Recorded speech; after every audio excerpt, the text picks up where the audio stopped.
We want to show you how to quantify your journey from not enough money to lots of money, or from sickness, arthritis in your hips, to feeling wonderful, or from a relationship that isn't working to one that is fabulous in all ways, or to a business enterprise that you can't get off the ground to one that is functioning so powerfully that thousands are employed and millions are benefiting. In other words, we want you to quantify your journeys between where you are and where you want to be.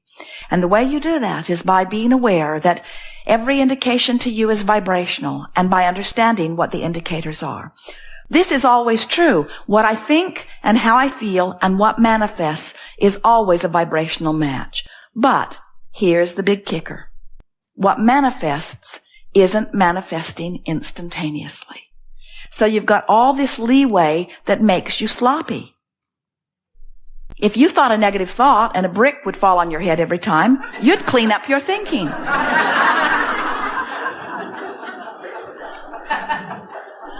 But you're not here to be punished about your thinking. You're here to understand your thinking. You're here to use your thinking, your focus, to create. And it is such a delicious experience to come into conscious awareness that what I'm thinking right now and what I'm feeling about it is setting into motion something in my vibrational future. And what I'm thinking right now, most important, what I'm thinking right now is bringing me close to many things that are already in my vibrational future. Can you see how someone could get their heart broken, and then they could get sick, and then they could lose all of their money, and then they could wreck their car all in the same week? In other words, it's easy to understand how they get focused in that place of despair, and then the only thoughts that they have access to are thoughts like that, and so they just beat the drum of it, beat the drum of it, beat the drum of it. And if they've been doing it for a while, then their vibrational escrow is full of all that kind of stuff, and in a very short period of time, they begin manifesting the results of how they've been feeling, you see.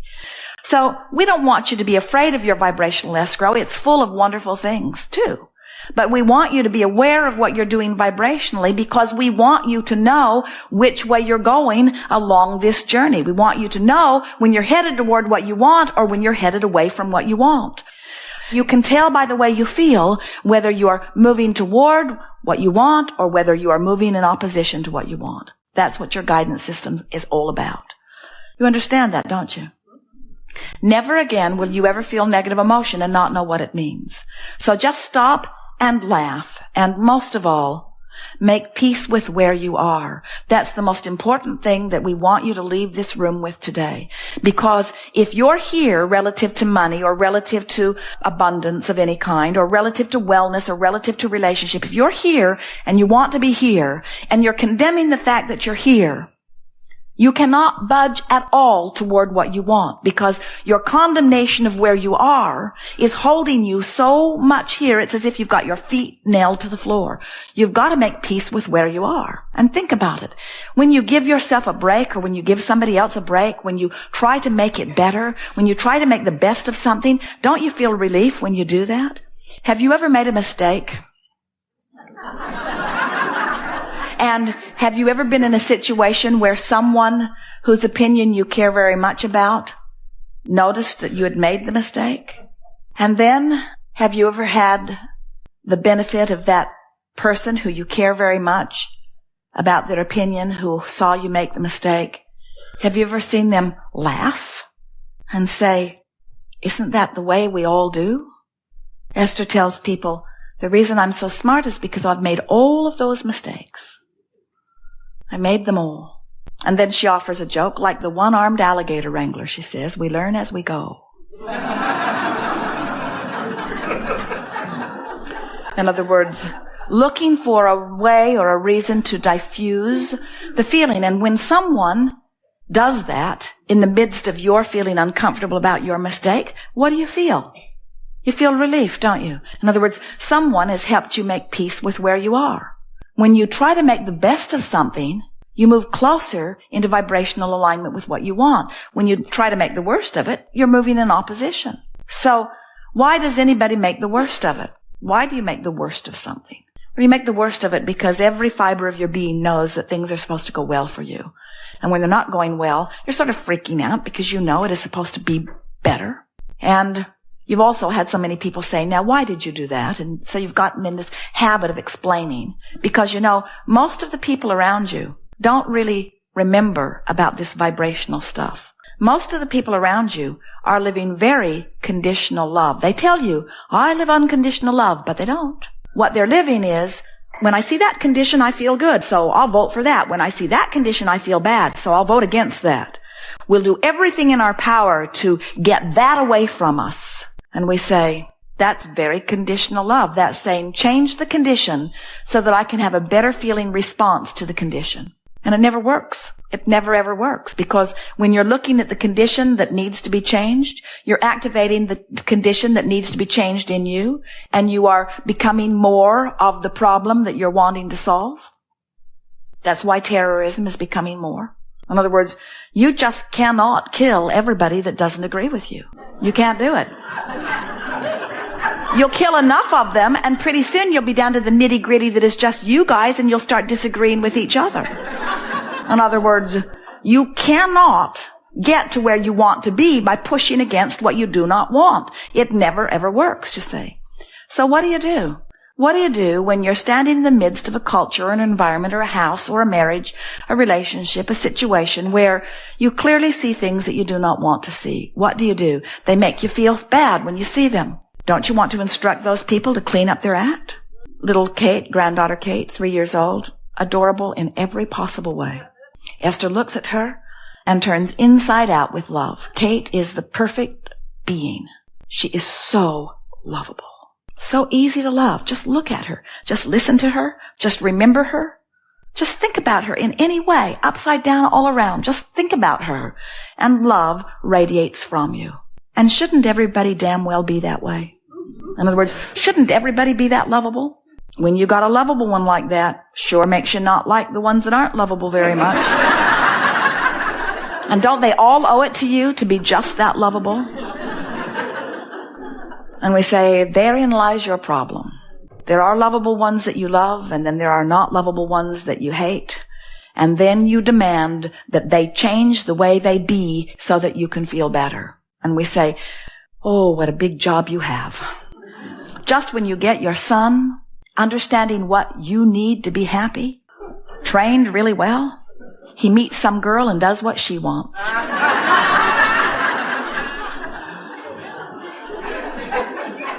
And if your happiness depends upon anybody else performing in any way to please you, it's no wonder you feel out of control, because they're all selfishly oriented too. One of the most humorous things we ever hear is when a very selfish one says to you, don't do that, you selfish one.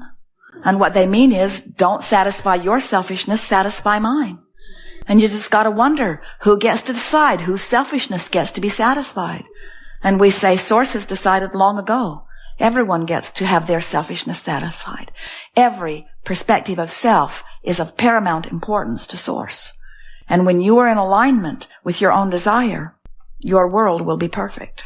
When you think about it, if every point of consciousness standing in every situation were preferring something and Source was answering every preference, then wouldn't the whole be better off? So how is it that you got in competition with one another? How is it that you came to believe that if he gets what he wants, somehow I'm deprived of what I want? Why do you put yourself in competition for the same prize when the resources are infinite? In fact, the resources expand exponentially to the percentage or the perfection of your desire. When you want it, if this time-space reality has given you the facility to desire it, to identify it, to want it, this time-space reality has the facilities to provide it for you in manifestation. You couldn't want it if it wasn't possible to get it, you see. So when you understand that you are not in competition for any resources at all, you never say, well, I have been well for the last 10 years, 20 years, 30 years. I've been well for as long as I can remember. So I'm going to be sick for the next 10 years and allow some poor sick person to have my share of wellness.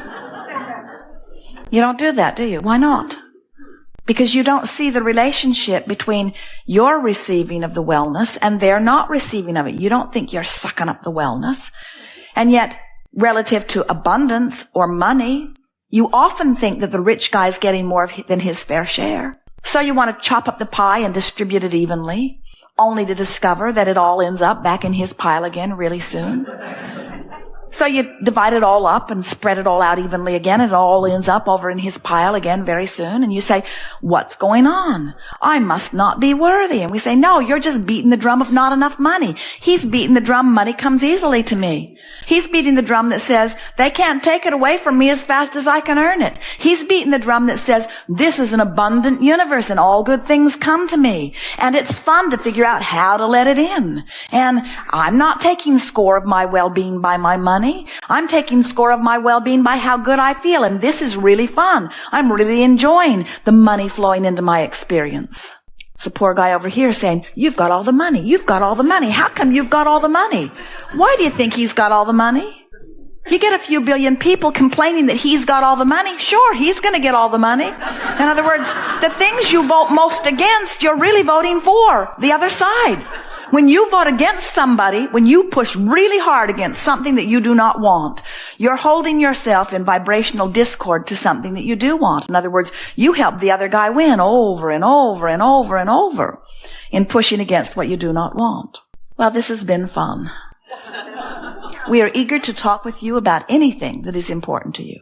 We want to help you to realize that you are the creator, that you are the vibrational attractor, that you have guidance within you, and we will show you how to move up the emotional scale. Can you separate the pain that you're feeling in your body from the emotion that you're having about it? Is it possible to hurt in your body and feel hopeful? It is. And when you separate the emotion from the physical action state of being, is it possible to be bound in traffic that is not moving at all and be happy? Or when you're bound in traffic that is not moving at all, to just owe it to the world to be frustrated out of your mind? Frustrated out of your mind, practice it often enough, and you will be bound in traffic everywhere you go, even where there usually is not traffic that is binding. The universe will find a way of helping you to rendezvous.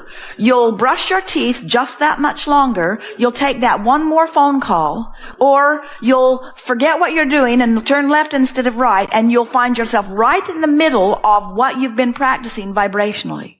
But if you're sitting in traffic and you're enjoying what you're hearing on the radio or on your tape player, if you are sitting in traffic and you're singing with your kids, looking at the flowers out the window, making the best of your moment, making peace with where you are and choosing your vibration rather than letting the conditions choose your vibration. In other words, you're doing your own thinking. You're not just responding to conditions. You're thinking in spite of conditions or along with conditions. Can you feel the difference? When you start thinking, regardless of the conditions will change. But if you only think about the conditions, nothing can change for you. You see it, you comment on it, you see it, you think about it, you see it, you tell others about it, you see it, you remember it, you see it, you comment on it, you see it, you tell others about it, and then it actualizes around you and you say, well, it's true. Shouldn't I tell the truth? And we say there are plenty of truths that make your heart sing and plenty of truths that make you feel sad. Tell the truths that make your heart sing and ignore the rest.